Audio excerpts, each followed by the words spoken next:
எல்லோருக்கும் வணக்கம். கவிதை எழுதணும்னு ரொம்ப ஆசையா இருக்கும். ஆனா அந்த வெள்ளை பேப்பரை பார்த்ததும் ஒரு சின்ன பயம் வருதா? என் ஸ்டைல் என்ன? நான் எப்படி ஆரம்பிக்கிறதுன்னு ஏகப்பட்ட குழப்பம் இருக்கா? கவலையே படாதீங்க.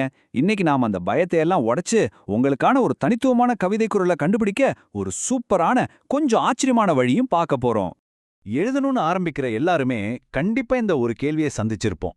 உங்க ஸ்டைலை கண்டுபிடிங்க, உங்களுக்கான தனிப்பட்ட குரல் எதுன்னு தேடுங்கன்னு நிறைய பேர் அட்வைஸ் பண்ணுவாங்க. ஆனா அதுக்கு என்ன அர்த்தம்?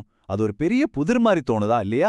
பிரபல அமெரிக்க கவிஞர் பில்லி காலின்ஸ் சொல்ற மாதிரி, நமக்குள்ள ரொம்ப ஆழமா தேடி போகும்போது ஒருவேளை அங்க ஒண்ணுமே இல்லைன்னா என்ன பண்றதுன்னு ஒரு பயம் வரும். நீங்க இந்த மாதிரி உணர்ந்திருந்தா நீங்க ஒன்றும் தனியா இல்ல. இது ரொம்ப ரொம்ப இயல்பான ஒரு உணர்வு தான். சரி, முதல்ல நாம ஒரு பெரிய கட்டுக்கதைய உடைக்க போறோம். உங்க கவிதைக்கான குரல் உங்களுக்குள்ள எங்கேயோ ஆழமா புதைஞ்சு கிடக்கு, அதை நீங்க தான் தேடி கண்டுபிடிக்கணும்னு சொல்றாங்களே, அது உண்மையே இல்ல. ஆமாங்க. இத்தனை வருஷமா நாம கேட்டுக்கிட்டு இருந்த அந்த அறிவுரை உண்மையில ஒரு தவறான பாதைக்கு நம்மள கூட்டிட்டு போகுது. உங்க குரல் உங்களுக்குள்ள இருந்து வர்ற ஒரு விஷயம் கிடையாது. அப்போ உண்மை என்ன?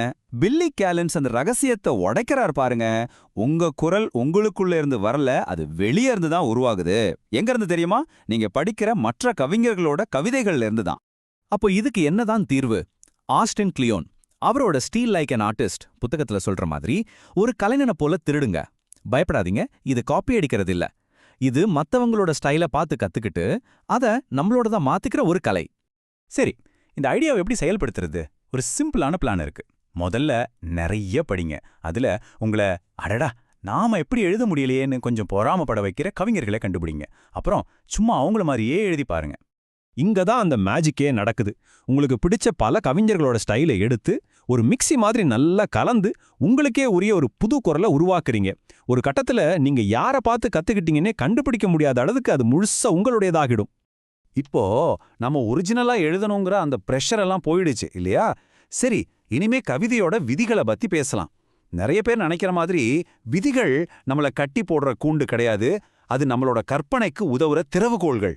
நம்ம தமிழ் கவிதையிலேயே இதுக்கு ஒரு சூப்பரான உதாரணம் இருக்கு. ஒரு பக்கம் யாப்பிலக்கணம்னு ரொம்ப கடுமையான விதிகள் கொண்ட மரபு கவிதை. இது ஒரு கிளாசிக்கல் மியூசிக் மாதிரி நினைச்சுக்கலாம். இன்னொரு பக்கம் எந்த கட்டுப்பாடும் இல்லாம நம்ம பேசுற மாதிரி ரொம்ப இயல்பா இருக்கிற புது கவிதை. இது ஒரு ஜாஸ் மியூசிக் மாதிரி. ரெண்டுமே ரொம்ப சக்தி வாய்ந்தது தான். விதிகள் எப்படி நமக்கு உதவும்னு பார்க்க ஜப்பானிய ஹைக்கூ ஒரு சரியான உதாரணம். வெறும் 3 வரி, அதுவும் முதல் வரியில 5 அசை, 2வதுல 7, 3வதுல 5ன்னு ஒரு சின்ன கணக்கு.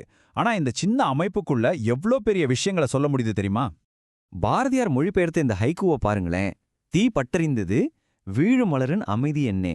வெறும் 3 வரிதான். ஆனா ஒரு பக்கம் நெருப்போட ஆக்ரோஷம், இன்னொரு பக்கம் அமைதியா உதிர்ற பூ. ரெண்டுக்கும் நடுவுல இருக்கிற அந்த முரண்பாடு தான் இந்த கவிதையோட ஆழமே. சரி, கவிதையோட வடிவத்தை பத்தி பார்த்தாச்சு. இப்போ அதுக்கு உயிர் கொடுக்கிற மொழிக்கு வருவோம். வார்த்தைகள் தான் ஒரு கவிஞனோட பெயிண்ட் பிரஷ் மாதிரி. அதுல ரொம்ப முக்கியமான 2 கருவிகள். ஒன்னு படிமம், இன்னொன்னு உருவகம். படிமம்னா என்ன? சிம்பிளா சொல்லணும்னா வார்த்தைகளை வச்சு நம்ம மனசுல ஒரு சித்திரத்தை வரையறது. உதாரணத்துக்கு மழை பெய்ததுன்னு சொல்றதுக்கும் மண் வாசத்தோட சாரல் மழை முகத்துல அடிச்சதுன்னு சொல்றதுக்கும் வித்தியாசம் இருக்கு இல்லையா? அதுதான் படிமம். படிக்கிறவங்கள அந்த அனுபவத்தை உணர வைக்கணும். இப்போ ஒரு முக்கியமான கேள்வி. நாம கவிதைனாலே போல மாதிரின்னு வர்ற ஊமைகளை தான் அதிகமா யோசிப்போம். ஆனா உண்மையிலேயே கவிதையோட, ஏன் நம்ம ரோஜு பேசுற மொழியோடவே உண்மையான அடித்தளம் உருவகமா இருக்குமோ? உவமைங்கிறது ஒரு விஷயம் மாதிரி இன்னொன்னு இருக்குன்னு சொல்றது.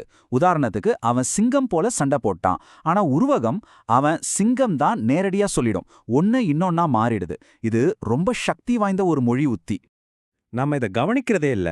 ஆனா நம்ம ரோஜும் பேசுற பேச்சே உருவங்களால தான் நிறைஞ்சிருக்கு. அவளுக்கு மனசு உடைஞ்சிடுச்சுன்னு சொல்றோம். மனசு உண்மையில உடையுமா? இல்ல.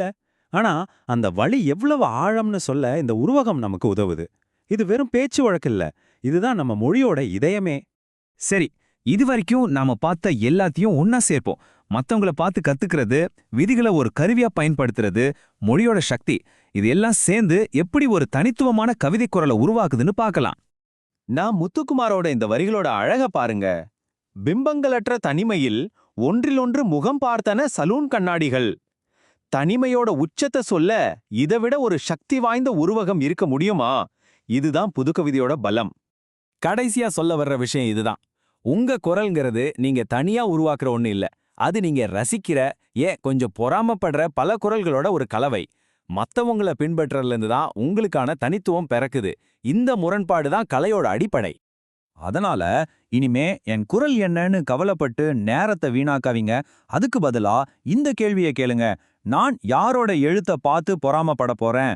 உங்க புத்தக அலமாரிக்கு போங்க, கவிதைகளை புரட்டுங்க, உங்களை எழுத தூண்டுற அந்த கவிஞர்களை தேடுங்க. உங்க பயணம் இப்ப ஆரம்பமாகுது.